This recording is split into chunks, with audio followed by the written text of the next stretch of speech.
Politiquement correct sur Espace. Des empoignades, les juristes, les journalistes qui mènent le débat. Tous les vendredis 20h sur Radio Espace. Jusqu'ici, et ces interrogations depuis le coup d'État du 5 septembre dernier, quelles sont les implications juridiques de ce changement de régime? Quelle signification donne-t-on à l'expression retour à l'ordre constitutionnel normal? Nous en parlons depuis, nous en entendons en tout cas depuis le 5 septembre. Quel mécanisme devrait-on employer pour connaître une transition réussie et quelles influences des organisations internationales sur les politiques actuelles? Nous sommes en train d'analyser tout ceci sous l'angle juridique avec nos invités ici en studio et au téléphone. D'abord, avant de partir avec Mohamed Kamara, un petit mot sur, bien entendu, cette question que je posais tout à l'heure à Kamara Moussa Fanta. Est-ce que on peut considérer le pouvoir qui vient d'être évincé comme un pouvoir légal, vu qu'il y a eu le référendum, il y a eu donc une constitution qui donnait d'une certaine façon, à mon avis, une certaine légalité au pouvoir d'Alpha Condé. Est-ce qu'on peut estimer tout de même sous l'angle juridique, je ne parle pas de la légitimité, etc., etc. Alors, moi, mon point de vue est négatif. Voilà, ce n'était pas légal. Et pour une raison très très simple. Je l'ai déjà dit sur vos antennes ici. Le texte qu'on qualifie de constitution de 2020 n'en est pas un. Ce texte-là n'a pas vraiment eu, on va dire, le caractère de constitution. Pourquoi? Parce que tout simplement, ce n'est pas le texte qui a été voté par le peuple, n'est-ce pas, au référendum, qui a été promulgué et publié.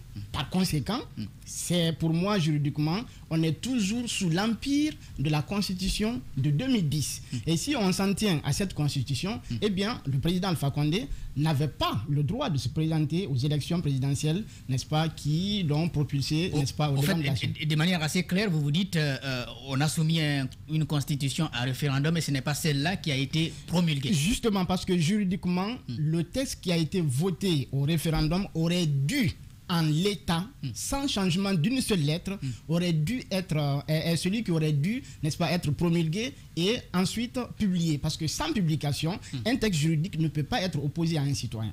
Donc, la promulgation qui a été faite, ça a été fait au fait d'un texte qui n'a pas été voté par le peuple. La publication qui a été faite aussi a été faite d'un texte qui n'a pas été voté par le peuple. Par conséquent, le texte de 2020 n'est pas une constitution. On est toujours sous l'empire de la constitution de 2020, de 2010. Et cette dernière-là ne permettait pas au président de se présenter. Juridiquement, c'est mon analyse. Mohamed Kamara, nous revenons avec vous. Et la question, finalement, cette constitution de 2010 qui a été abrogée par le président Alpha Condé comportait en tout cas des intangibilités qui ne lui permettaient pas, par exemple, de modifier elle-même cette constitution, mais également de se donner un mandat de plus au-delà des deux.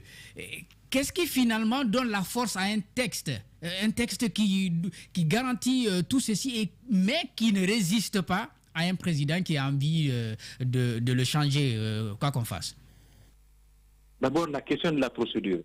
Je félicite le dernier intervenant là par rapport à la cohérence et la pertinence de son analyse. Mais ce que je peux ajouter à son analyse, c'est qu'au demeurant, quand on veut aller vers une nouvelle constitution ou bien même une question de révision, on doit quand même connaître les membres qui doivent statuer sur cela. Le texte le plus fondamental d'un État, c'est la constitution. Est-ce que, ça fait longtemps, 20 mois et quelques, je ne suis pas au pays là-bas, mais peut-être que vous avez dû entendre quelqu'un qui se présente pour dire qu'il était membre de la commission de rédaction. C'était fait de façon clandestine et avec des erreurs de syntaxe, de sémantique. Regardez le français juridique qui est utilisé au niveau des membres du CNT par rapport à ce qui est utilisé dans ce texte querellé. C'est sans commune mesure. Le contraste est frappant entre les deux. Donc, quand vous voyez la manière dont ça a été fait de façon clandestine, évidemment, les gens ne peuvent pas s'en réclamer. Pourquoi? Dans tous les autres pays au monde, les gens sont fiers à l'idée de dire haut et fort qu'ils ont appartenu à une commission de rédaction d'un texte. Mais ça a été fait de façon clandestine parce qu'il y avait peut-être impertinent, il y avait ce qu'on appelle des éléments qui étaient inconséquents et puis ça déconsolidait. Je rappelais avec vous à l'antenne là-bas, M. Jacques, et vous allez vous souvenir, je disais que les intangibilités là sont verrouillé et la clé, les membres du CNT ont jeté la clé en haute mer. Je dis, même si vous prenez le plateau continental, il vous sera difficile de retrouver cette clé. Et si vous la retrouvez par ténacité, votre retour vers les côtes, ça sera difficile parce que vous allez être complètement escanté, parce que vous allez être essoufflé.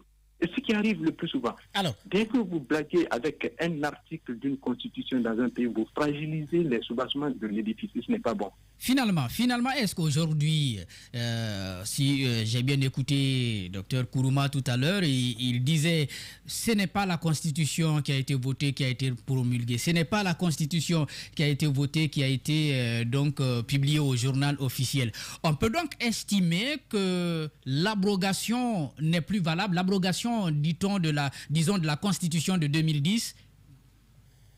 Oui, mais ce n'est plus valable. Pourquoi? Parce que même la Cour constitutionnelle a dit que l'esprit général de la Constitution permettait au président d'aller en balayant du côté l'article 51 qui avait été proposé avant. Parce que la Cour était fondée de dire vraiment à bon droit que l'article 51 était inopérant.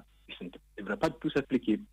Mais lorsque la Cour a dit que c'est l'esprit général, et finalement, le décret qui promulguait, le décret a visé l'article 51. Vous voyez un peu l'incohérence? C'est-à-dire que la Cour dit non, ce n'est pas l'article 51 qui vous permet d'aller, mais le décret qui promulgue indique l'article 51. Et c'est pourquoi, quand vous voyez la date de promulgation, vous voyez simplement au niveau de la télévision nationale, le journal qui était passé, et c'était curieux d'ailleurs, ce jour-là, en règle générale, la RTG fait passer 11 éléments au niveau du journal.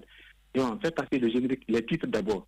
Mais dès que le générique a commencé, offensive, c'était le décret déjà pour dire, voilà, il y a tel. Je pense, dès qu'il y a l'aveuglement dans la question de la procédure, vous allez complètement rater les éléments de consolidation. Maintenant, pour éviter de jeter le bébé avec l'eau du bain, la Constitution de 2010 pouvait faire simplement l'objet d'une simple révision si les gens n'étaient pas tentés pour faire ce qu'on appelle un troisième mandat. Et les membres du FNDC étaient opposés à toute idée de référendum. Et là, c'est leur tort, parce que la Constitution pouvait faire l'objet d'une simple révision.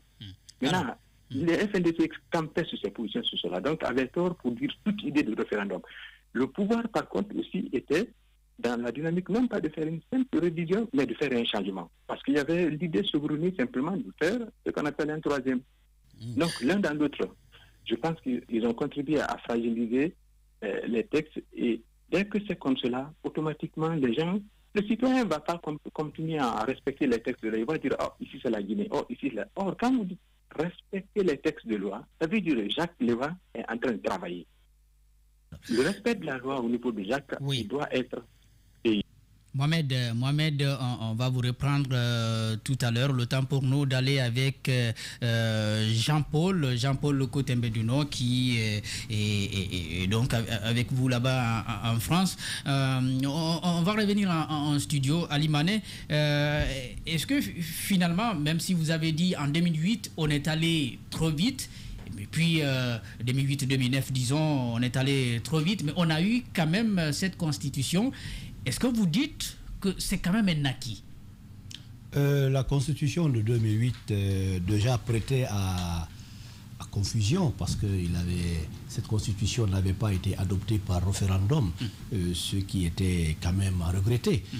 Donc ça remettait un peu même la légitimité de la constitution. Et tout cela, c'était par la faute de ceux qui ont précipité les choses, parce que ce qu'ils recherchaient, c'est d'être tout de suite président, et voilà, le reste on verra. Mais tout ce qui a été fait a été très mal fait, c'est ça la vérité. Vous savez, quand vous êtes dans un processus, vous voulez aller à des objectifs, vous avez des objectifs, vous vous fixez des objectifs, mais vous démarrez mal, c'est pas évident que vous atteigniez vos objectifs.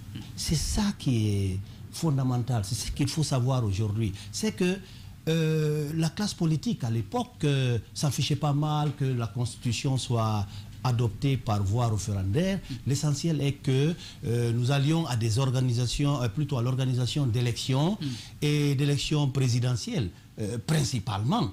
Donc, comme ça, on a précipité les choses, comme je l'ai toujours dit. Et donc, la Constitution de 2010, vous dites... elle n'était pas aussi légitime elle que ça. Elle n'était pas légitime. Bon, elle a servi un bon texte, mais pas de légitimité. Elle a servi d'outil légal, ou plutôt d'outil pour un peu légaliser le pouvoir. Mais la légitimité, non, elle n'y était pas. Elle n'y était pas. On va donc à Paris rejoindre Jean-Paul Cotembeduno. Bonsoir. Oui, bonsoir, M. Leno. Alors, après ce qui est arrivé, nous sommes donc dans une période d'exception. La question que j'aimerais bien vous poser, comment aujourd'hui on peut considérer sur le plan juridique le pouvoir de Conakry et toutes les décisions qui sont prises par le colonel Doumbouya? C'est une question très, très complexe. Comment on peut considérer le pouvoir? Eh bien, pour répondre à cette question, on ne peut pas se fonder sur le normativisme. Parce que si on se fonde sur le normativisme, eh bien, la solution à laquelle on aboutit est une solution de contresens. Pourquoi? Eh bien, parce que tout simplement, suivant le normativisme, la norme supérieure encadre le mode d'élaboration de la norme inférieure, c'est ce qui est connu de tous les juristes, et détermine effectivement toutes les implications procédurales et organiques. Or, on sait, et je suppose que vous-même vous le savez, que dans l'ordre interne, la Constitution, vous l'avez dit, est formellement placée au sommet de la hiérarchie des normes.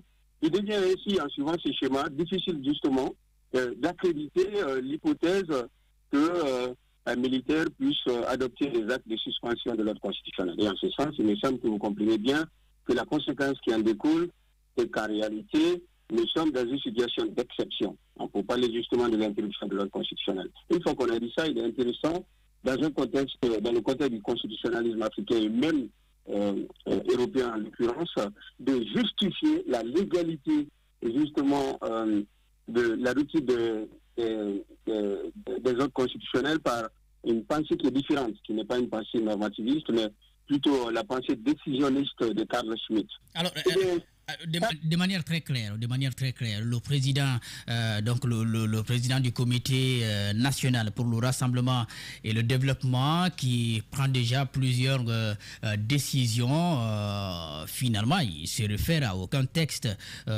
qui encadre notre pays, puisque la Constitution est suspendue. Ces décisions, on va dire, ce sont des décisions exceptionnelles, mais pas des décisions illégales. Est-ce que ce sont des décisions exceptionnelles? La réponse est affirmative. Et c'est ce que le courant décisionniste de Schmitt explique totalement, justement, le fondement de la légalité contextuelle des décisions qu'il prend. Parce que, comme je vous l'ai dit, le décisionnisme de Schmitt prend en compte, contrairement au normativisme en vérité, les conditions en fait de production des actes de suspension de la Constitution et prend en compte également l'ancrage dans la réalité. Qu'est-ce que ça veut dire précisément? Les tenants du décisionnisme, en fait, considèrent que en vérité, le décisionnisme présuppose un désordre qui n'est mis en ordre que par le fait que quelqu'un décide, en fait. Un leader décide, et que ce n'est donc pas en raison d'un ordre préexistant que le souverain décide. Seulement, le souverain, en fait, dans la pensée décisionniste, ce n'est pas le souverain au sens classique. Le souverain, c'est celui qui, dans un contexte d'interruption de l'ordre constitutionnel, est investi justement du pouvoir de décision, voyez-vous. Et donc, il considère dans la pensée décisionniste que seule la décision qui remplace le désordre et l'insécurité de l'État, de nature par l'ordre et la sécurité du stade étatique, constitue le souverain. En gros, la personne qui a investi du pouvoir justement de mettre de l'ordre là où il y avait le désordre, n'est-ce pas, de mettre de la sécurité là où il y avait l'insécurité, et investir contextuellement justement du pouvoir de décider. Voyez-vous, c'est vraiment une... Ce qui m'amène donc à poser cette question, est-ce que ce pouvoir d'exception peut quand même être encadré pour lui donner un certain nombre, pour donner donc à certaines de ces décisions, ou bien à l'ensemble de ces décisions, un certain nombre de crédits? Oui, la question que vous posez renvoie finalement à la dimension consensuelle qui me semblait résulter justement du communiqué du leader du CNRD, qui a expliqué que la conduite de la transition devrait justement être menée en harmonie avec les acteurs politiques, et qu'en ce sens, on peut considérer effectivement Et la question que vous posez soulève un véritable problème de droit constitutionnel, finalement, comme si vous m'avez vu vraiment venir sur ce sujet précisément, parce que le décisionnisme a été considéré comme favorisant l'autoritarisme, justement, en considérant que le souverain, c'est-à-dire la personne qui investit du pouvoir de décision dans un contexte d'exception, qui investit du pouvoir de créer le droit et de contribuer justement au rétablissement d'un ordre constitutionnel nouveau parce qu'il ne s'inspire pas de l'ordre constitutionnel ancien, il a été estimé effectivement que ceci pourrait, en ne l'encadrant pas, conduire effectivement à des situations de contresens, parce qu'au final, si on constitue ou on adopte une position de transition, c'est peut-être pour quitter une situation qu'on considère comme liberticide, n'est-ce pas, ou une situation de confiscation des pouvoirs au profit d'une situation qui serait peut-être finalement marquée par un équilibre institutionnel. Voyez-vous que votre question sur ce point comprenait totalement finalement anticiper les conséquences qui résultent du décisionnisme. Donc pour répondre en définitive sur ce point, je pense effectivement que le communiqué du leader, justement, annoncer la dimension inclusive, qui de même coup, me semble annoncer la légitimité prochaine des décisions à prendre. Et autrement, on l'a vu un peu au Mali, où on a mis en place, on a adopté une charte pour encadrer toutes les actions de la junte militaire de ce côté. Et est-ce que, à comparer bien entendu à ce qui se passe en Guinée, on ne sait pas si on va en arriver là. En tout cas, ça se murmure déjà. Est-ce qu'on peut dire que, du point de vue consensus ou légitimité même des actions, des décisions à rechercher, c'est mieux au Mali pour l'instant et qu'il va falloir en arriver là aussi en Guinée, vers une charte? D'abord, la situation semble similaire, mais elle n'est pas identique, au-delà même des apparences géographiques. Parce que dans un contexte malien, ce qui a été soulevé, c'est la suspension de la Constitution.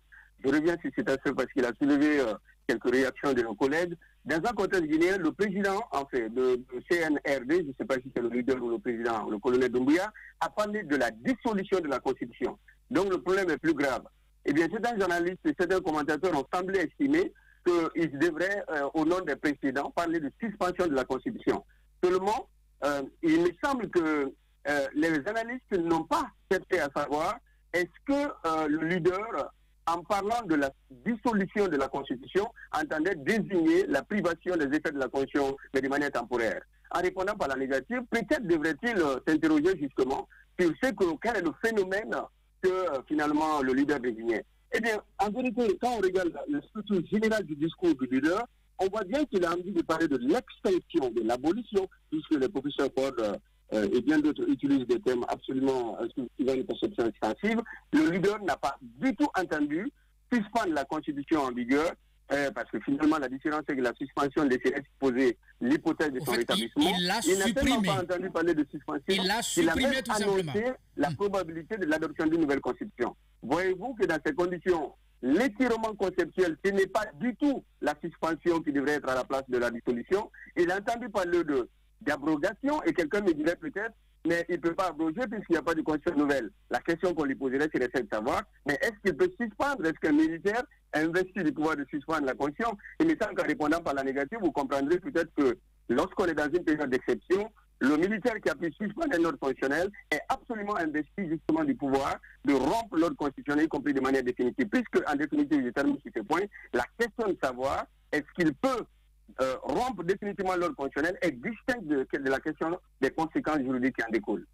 Merci Jean-Paul Cotembe-Dunon pour cet éclairage. Vous restez en tout cas en repérage d'ici la fin de cette émission. Il se pourrait bien entendu que vous ayez quelques secondes pour placer quelques mots. Moussa Fanta, la question, je vous la repose.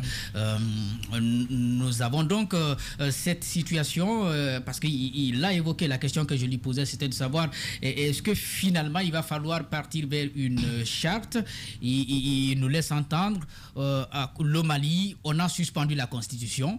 Dans notre pays, le président, les gens pensaient à un lapsus qu'il aurait pu dire suspension, mais il dit que le colonel Doumbouya, c'est en connaissant bien la situation, qu'il a tout simplement dissous la Constitution, et peut-être même c'est que cette Constitution n'existe plus, elle n'est pas suspendue, elle n'existe plus tout simplement. Alors, très bien. Moi, je pense déjà qu'il faut préciser que dans les différents communiqués du président du CNRD, CNRD, c'est bien ça. C'est bien CNRD. Voilà, il y a eu emploi des deux termes. Suspension et dissolution dans un premier temps.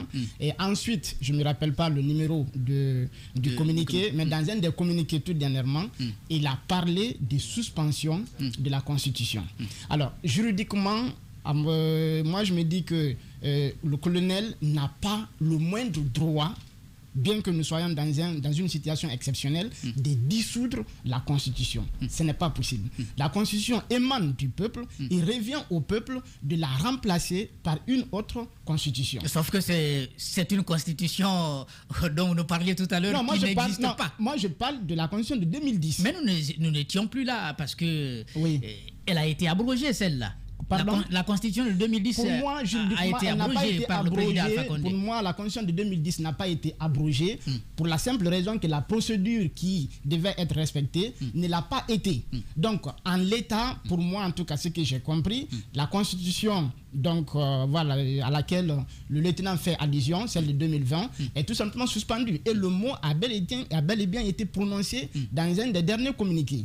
Alors, maintenant, sauf que je crois que le colonel faisait allusion à la Constitution de 2020. On est bien d'accord là-dessus. Je suis d'accord avec lui. Je dis, pour moi, il n'y a pas de Constitution de 2020. Ça n'engage que moi, Kourouma. Voilà, pour moi, ça n'engage que moi. Maintenant, pour revenir à votre question, il va falloir qu'on aille vers une charte. Il faut une charte pour, n'est-ce pas, déterminer le comment faire les choses au niveau de la transition. Il faut déterminer, n'est-ce pas, le gouvernement, ce que le gouvernement doit faire. Il faut encadrer les pouvoirs, n'est-ce pas, du colonel Doumbouya. Il faut également tracer les grandes lignes sur lesquelles, n'est-ce pas, le CNT, le prochain CNT, Conseil national de transition, qui va faire office d'Assemblée nationale, va travailler. Donc on a besoin d'une charte pour encadrer, n'est-ce pas, la transition. C'est une obligation pour moi. On va revenir tout à l'heure et vous, les trois juristes, vous prendrez la parole en quelques mots pour nous dire bien entendu comment, quel mécanisme mettre en place pour sortir de cette situation.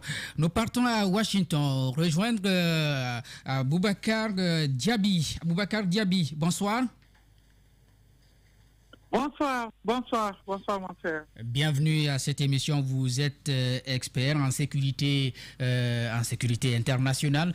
Le coup d'État est intervenu en Guinée. Il y a eu beaucoup de condamnations. D'abord le secrétaire général des Nations Unies, l'Union africaine, la communauté économique des États d'Afrique de l'Ouest. On va vous ramener bien entendu dans votre domaine d'intervention. C'est sur les influences des organisations internationales sur les politiques actuelles. Nous avons quand même suivi cette actualité depuis 2019. La CEDEAO et les Nations Unies, toutes ces institutions qui ont été invitées à intervenir pour empêcher qu'on aille vers un changement de constitution. Comment est-ce que vous analysez leur influence sur ce qui peut être fait dans un pays souverain? Oui, mais merci beaucoup. Merci, je vous remercie pour cette brillante et pour cette belle question, si je peux dire. Oui, mais monsieur Barry, je me trompe. Vous êtes avec monsieur Leno, monsieur Diaby. Oh, monsieur Leno, désolé, je suis encore au travail, mais ok. Monsieur Leno, ce qu'il faut d'abord, la question, l'hypothèse principale qu'il faut se poser au niveau de la crise guinéenne, et il est très important de se poser quelques hypothèses et chercher à les résoudre. Parce qu'aujourd'hui, ce qui se passe aujourd'hui en Guinée, au Mali et beaucoup de pays en Afrique de l'Ouest, c'est préoccupant et ça nous interpelle à intervenir par les moyens définis que nous avons. Mais il faut d'abord se poser pourquoi y a-t-il tant de coups d'État en Afrique de l'Ouest aujourd'hui, au XXIe siècle? Bien sûr, nous allons aborder la question de l'intervention et de la communauté internationale, telle que l'ONU, l'Union africaine et en plus la CEDEAO, qui est une organisation sous-régionale qui vient juste de quitter en Guinée aujourd'hui, et pour engager des discussions afin qu'il y ait une stabilité en Guinée. Oui, mais la question principale qui se pose, bien sûr, les instances internationales sont dans leur légitimité à condamner toute force qui pourra remettre en cause l'ordre institutionnel. Ça, c'est le premier point, ce qu'on appelle souvent, les anglo-saxons le disent, le soft law. quand il y a une crise. Donc ça s'applique à toutes les nations. C'est une évidence qu'il faut gérer. Qu'il faut voir et qu'il faut aussi gérer. Effectivement, c'est pas que la Guinée n'est pas le maintenant, en termes d'influence, je posais la question, est-ce que vous pensez que ces condamnations peuvent quelque part peser sur le pouvoir de Conakry? Oui, bien sûr, nous sommes dans un monde d'interdépendance où aujourd'hui, ce qu'il faut retenir, Jacques, laisse-moi te dire effectivement, tous les États, toutes les nations, de moins en un mot, toutes les organisations internationales que nous vivons, que nous connaissons aujourd'hui, que ce soit l'Union africaine, que ce soit la CEDEAO, l'instance onusienne, ils sont le fruit des États. Mais aujourd'hui, ces instances internationales ont le monopole d'envoyer les États qui ne respectent pas l'ordre constitutionnel. C'est leur droit de légitimité. Bien sûr, les Nations Unies peuvent dire à certains États de se comporter comme il le faut. La CEDEAO aujourd'hui peut le dire. Mais le contexte est différent. L'influence il existe. On peut prendre une influence politique, économique, et on peut prendre l'instrument juridique qui peut envoyer les nouvelles autorités qui n'ont pas respecté. Lorsqu'on parle peut-être des institutions comme l'ONU, puisqu'il y a beaucoup, d'institutions onusiennes qui existent en Guinée et qui travaillent avec le gouvernement. Lorsqu'on parle de l'Union européenne, oui, l'Union européenne envoie de l'argent à la Guinée bien souvent pour développer certains projets. Mais lorsque nous sommes avec les institutions africaines, la CEDEAO, l'Union africaine, on continue à le dire, le président Alpha Condé lui-même le disait, ces institutions-là continuent à se faire financer par d'autres institutions. Est-ce que vous pensez qu'il y a encore à considérer qu'elles sont influentes sur les pays? Oui, bien sûr, elles sont influentes. Il y a un débat ouvert au niveau de l'efficacité de nos institutions africaines. L'Union africaine est une institution raisonnable. Politiquement correct sur Espace. C'est une institution internationale. L'Union européenne est une institution raisonnable, spécifique. Mais l'Union africaine peut avoir une influence sur certains coups d'État. Bien sûr, elle reçoit des financements de beaucoup d'institutions internationales. Mais il ne peut pas aussi prendre une décision qui pourra remettre en cause la légitimité d'un pays qui est souverain. Donc, pour prendre une sanction économique et politique, il faut que l'Union africaine ait l'approbation du Conseil de sécurité des Nations Unies. Il faut rendre, au fait, la sanction de façon universelle pour qu'elle soit applicable. Raison pour laquelle, quand il y a un coup d'État, un coup de force, automatiquement, toutes les institutions internationales, régionales ou sous-régionales, elles sont dans leur droit de condamner ce coup de force et sanctionner politiquement. Mais en ce qui concerne d'autres sanctions économiques, ça c'est un débat très houleux au niveau des instances internationales. Parce que aussi, il y a la question des intérêts des puissances aussi qui remet en cause, au fait, l'applicabilité de la sanction économique sur les États qui ont violé ou les États qui sont dans ce système de coup de force ou de coup d'État. Merci beaucoup Aboubacar Diaby pour cette contribution. Je rappelle que vous êtes expert en sécurité internationale. Vous nous répondiez donc depuis Washington, aux États-Unis. Nous revenons donc dans ce studio à Limané. Les nouvelles autorités ont pris déjà plusieurs mesures. Le gouvernement, l'ancien gouvernement, donc les membres de l'ancien gouvernement sont interdits de sortir du pays pendant la période de transition. Depuis hier, nous apprenons que leurs comptes sont gelés. Il y a eu beaucoup plus de détails aujourd'hui.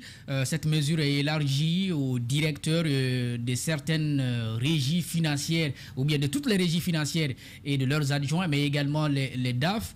Comment est-ce que vous analysez déjà ces premières mesures? Bon, moi je pense que c'est des mesures salutaires qu'il faut saluer parce que nous avons vécu ce qu'on a vécu ici. C'est dans l'ordre normal des choses. On ne peut pas faire un coup d'État et laisser les gens libres. Ça, au moins, c'est clair. Donc, il y a eu aujourd'hui beaucoup de ministres qui sont en résidence surveillée, ce qui est tout à fait normal, dans l'ordre normal des choses, comme je l'ai dit tantôt. D'ailleurs, j'aurais été moi, j'aurais suggéré que il ne soit pas en résidence surveillée, mais qu'il soit systématiquement en prison, parce que c'est ça. Pourquoi? Et c'est normal. Vous savez, on a opté pour l'option, on a pris l'option de mettre terme à une violence dont on a été victime. Parce que le fait de violer la Constitution, le fait de forcer la situation jusqu'à ce qu'on organise des référendums, un soi-disant référendum, et qu'on adopte la Constitution, la nouvelle Constitution, qu'on aille à des élections, tout cela sous le registre de la violence, d'une violence inouïe. Je pense que tous ceux qui, de près ou de loin, ont participé, ont contribué à amener justement la gouvernance en alpha, à amener le régime défunt à forcer la situation jusqu'à ce qu'un troisième mandat soit obtenu pour Alpha Condé, sont comptables devant l'histoire. Et il est tout à fait normal qu'ils répondent de leurs actes.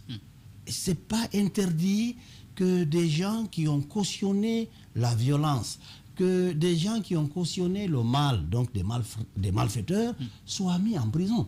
Et je vais vous dire, il n'y a pas que le fait qu'on ait amené le peuple ou qu'on s'est mis dans la logique de la répression.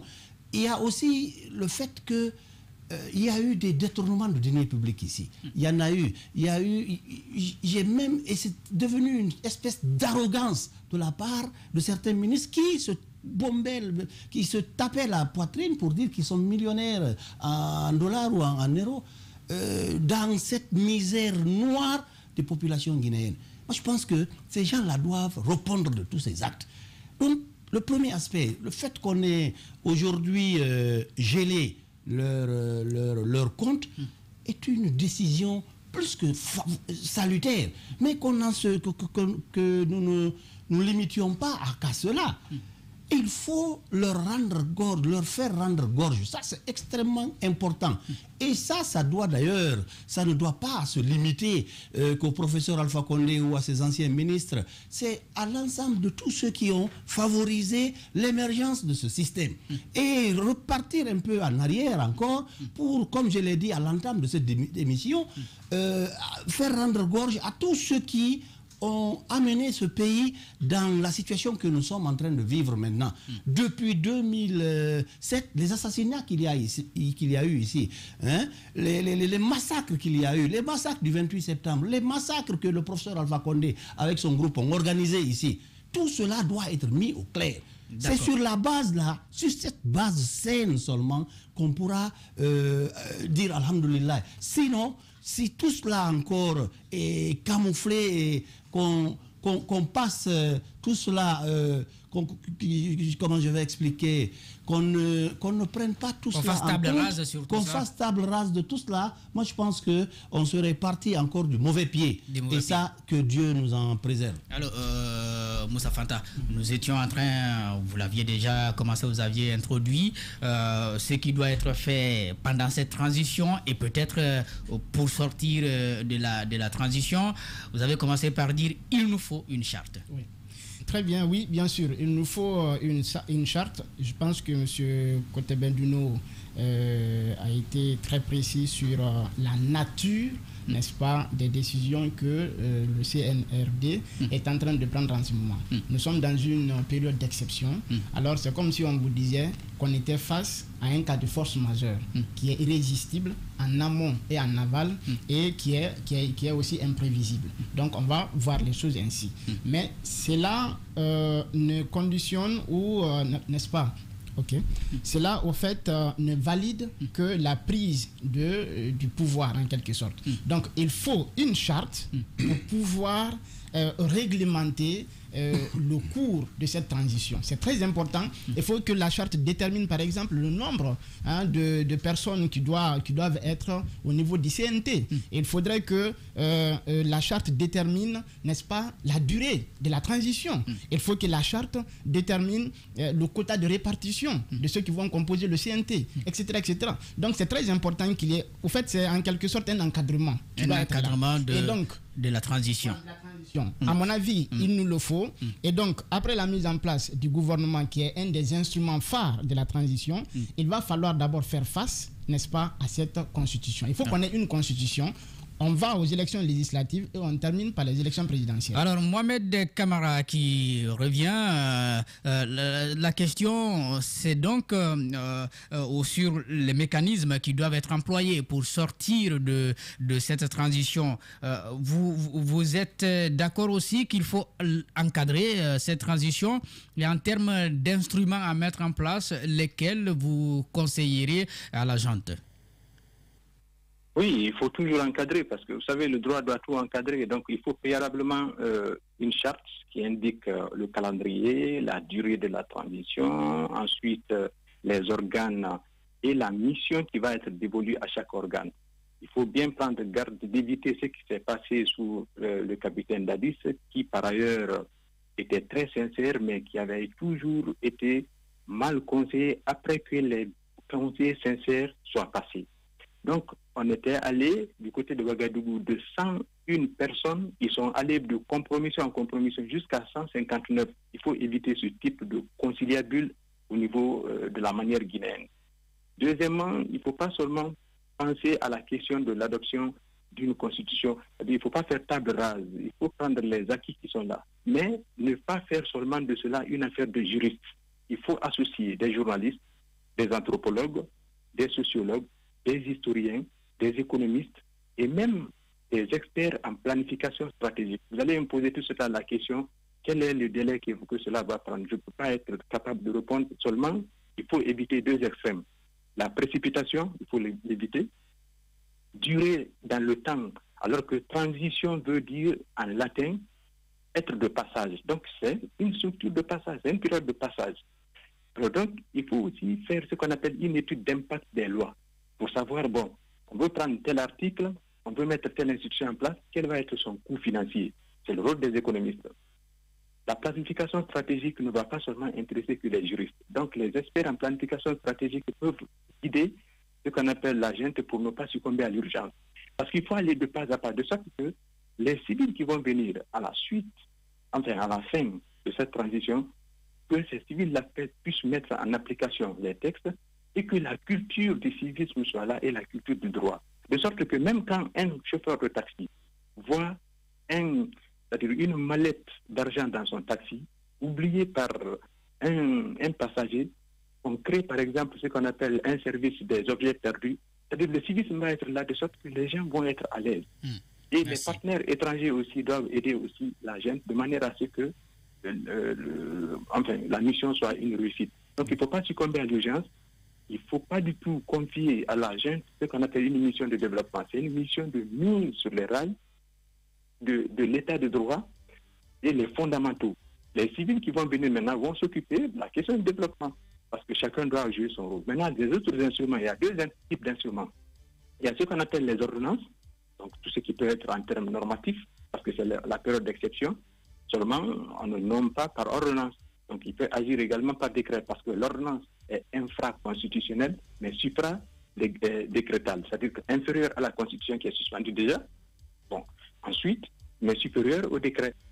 Donc il faut penser aussi, prendre contact avec le barreau pour savoir quel est le type de mécanisme qui peut être mis en place, juridiquement parlant, pour que la Cour suprême, au niveau de ces chambres-là, ne soit pas pénalisée pendant tout le temps de la transition, parce que le principe de double degré de juridiction, les jugements qui sont rendus par exemple au niveau des tribunaux. Est-ce que la Cour suprême est concernée par la mesure de dissolution des institutions? Mais la Cour constitutionnelle est une institution. Alors, c'est plus parmi les constitutions. Donc, vous savez, au temps de Dadis, il y avait une ordonnance qui avait été prise pour permettre à ce qu'on appelle la chambre administrative de fonctionner. Il y a ce cas de jurisprudence qui existe. Donc, c'est pour éviter, par exemple, que les dossiers ne s'entassent et de dire, bon, écoutez, les dossiers qui attendent de faire appel, par exemple, donc à attendre jusqu'à la fin de la transition, ça peut quand même... Merci Mohamed Kamara. On aurait aimé prendre du temps avec vous, mais vous le savez, il y a le couvre-feu dans notre pays. Bonne nuit. Oui, c'est un devoir. Portez-vous bien. Merci. Malheureusement, nous n'allons pas pouvoir reprendre Jean-Paul Cotembe-Duno. Nous avons été très heureux de vous entendre, vous deux qui êtes donc dans ce studio, Moussa Fanta Kourouma, donc ces instruments qui vont être mis en place très, très certainement. Comme Mohamed, vous êtes aussi prudent sur la durée de la transition? Alors, si vous voulez mon avis, 2 ans. 2 ans, parce que pourquoi? Il ne faut pas non plus qu'on aille à 3 ans, 4 ans, sinon le pouvoir s'attire. J'ai peur que voilà, les militaires s'accrochent au pouvoir. Il ne faut pas non plus aussi que ce soit trop court, parce qu'il faut bien organiser les choses. Donc moi, sur 2 ans. Sur 2 ans. Ali, Mané? Bon, écoutez, moi je pense que c'est par rapport à l'objectif qu'on s'est fixé, ce qu'on doit, les éléments qu'on doit prendre en compte par rapport à la transition. Donc prudent par rapport à la durée. C'est ce qui doit pouvoir sous-tendre la décision qu'il faut prendre par rapport à la période. 2 ans, c'est pas mal si on estime qu'en 2 ans, c'est suffisant. Voilà, c'est suffisant et qu'on peut vraiment faire le travail qu'il faut pour ne plus retomber dans ces histoires de coup d'État. Moi, je pense que c'est... Mais si on estime en moins de 2 ans aussi, ben, tant mieux. L'essentiel est que cela ne se fasse pas comme ça à tue-tête et qu'on se lève un beau matin, on dit bon, 2 ans. 2 ans, pourquoi? Parce qu'il faut faire un chronogramme. Il faut d'abord faire un chronogramme. Oui. Alors, merci beaucoup Ali Mané. C'est une première dans cette émission et je crois que ce ne sera pas la dernière parce que nous aurons besoin de beaucoup de commentateurs et d'analystes de cette actualité dans cette émission. Moussa Fanta Kourouma, merci beaucoup. Oui, merci. Je voudrais juste, si vous permettez, préciser que j'ai juste un doctorat en sciences juridiques. Doctorat en sciences juridiques, voilà. D'accord, merci, voilà. Merci bien. Pas que les fonctionnalistes vous accusent de quoi que ce soit. Les auditeurs, vous nous excuserez, vous n'avez pas pu prendre la parole chez nous ce soir, mais vous devez comprendre cette période d'exception. Il y a un couvre-feu, nous devons marcher très vite. Merci à Boubacar Diaby, merci à Jean-Paul Cotembe-Duno, merci à Mohamed Kamara. L'émission a été conduite ici aux opérations techniques par Amadou Sow, à la régie télé. Puisque c'est désormais possible de nous suivre à la télé, Lamine Sidibé, mais également Idrissa Kaba. Nous vous souhaitons du plaisir en compagnie des programmes de la radio Espace et de la télévision Espace, les meilleurs. Politico-correct sur Espace. Des empoignades, les juristes, les journalistes qui mènent le débat. Tous les vendredis 20h sur Radio Espace. Jacques Lewaleno.